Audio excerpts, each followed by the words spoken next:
Electrolytes like sodium and potassium are an essential part of retaining fluids in a good way and being able to move them through your body. Drinking water without electrolytes typically causes your body to lose electrolytes. The new fluids you take in mix with the electrolytes in the body, then get flushed out when you urinate.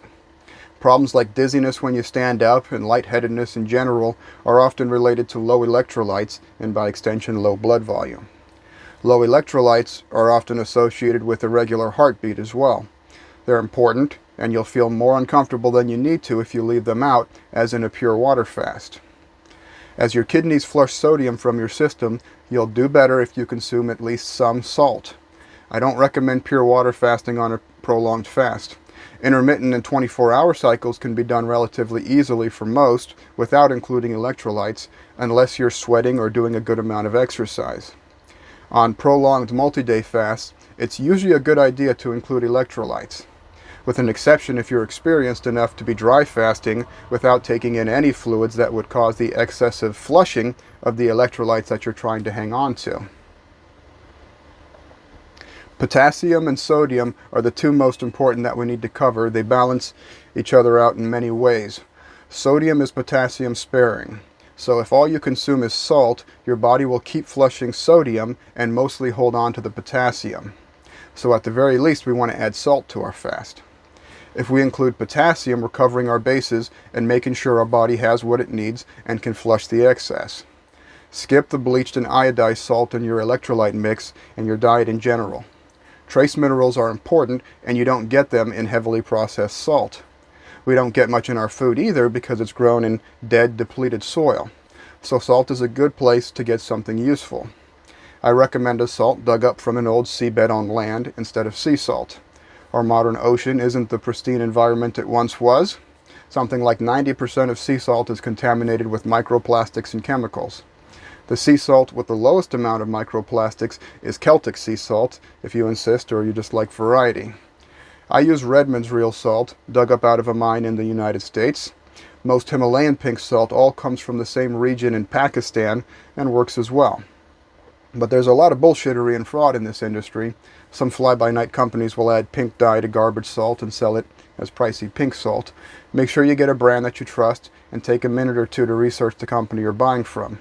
You should do this with everything you consume on a regular basis, but that's a whole nother story. Potassium chloride is available and sold as a salt replacement for people on a reduced sodium diet. It's available in many grocery stores and online conglomerate sites. I bought a relatively big pouch of pure potassium chloride powder from an online supplement supplier for cheap, and that's lasted me for years now. You can buy it in a salt shaker for a few bucks at the grocery store as well, but they'll often add preservatives and anti-caking agents that I'd rather skip. New Salt and No Salt are the two most common salt substitute brands that I see in a variety of stores. Read the labels. Potassium chloride is what we're looking for. I mix mine in a 1 liter water bottle, and I do about half a teaspoon of salt and about half a teaspoon of potassium.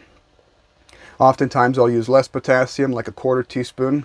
Too many minerals might upset your tummy or give you the shits, so start with a smaller dose like I've suggested and see if more makes you feel better after a short adaptation period. In everyday health, potassium is essential, but it's not as important as salt in the middle of a fast.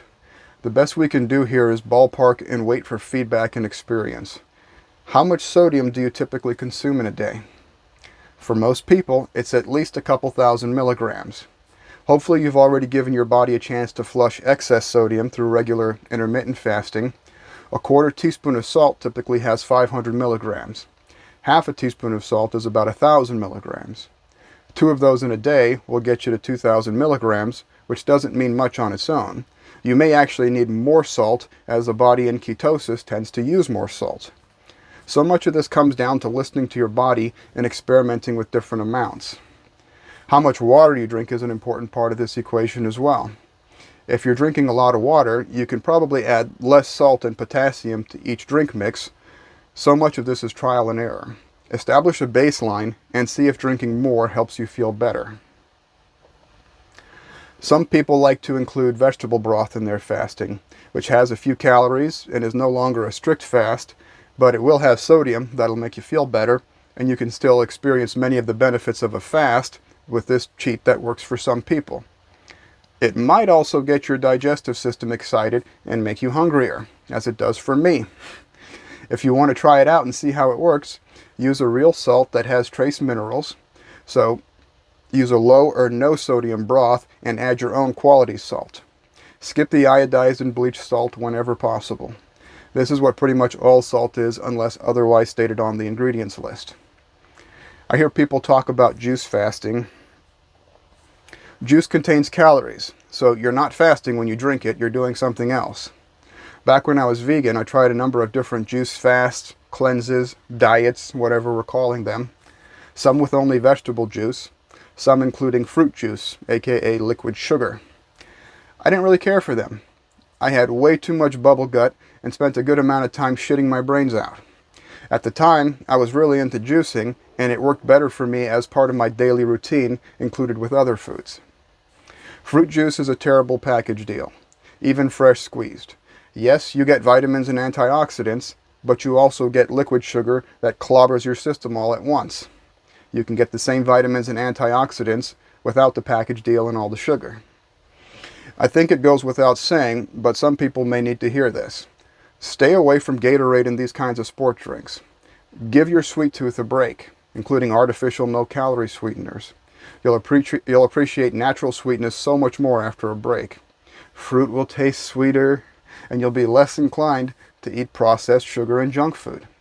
And as I mentioned in the intermittent fasting section, drinking mineral water is a great idea. Plain carbonated water is cheaper, and that's okay too. Just make sure you're drinking electrolyte water as well.